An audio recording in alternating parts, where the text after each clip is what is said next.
Removing current graffiti is an important step in deterring future vandalism and further damages to your property.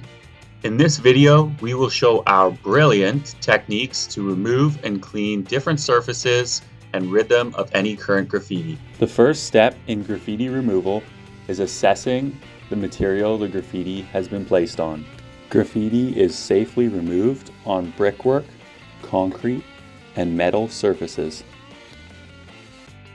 Second, we apply our graffiti remover into all the porous material and let sit for as long as necessary.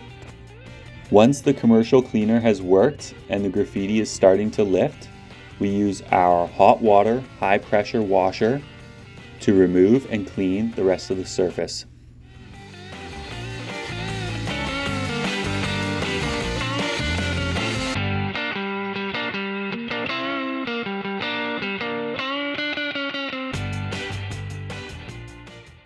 Graffiti on metal requires a quick application followed by a wipe and rinse of the chemicals. Once the job is done, minor paint touches may be required to fully restore the surfaces to their original condition.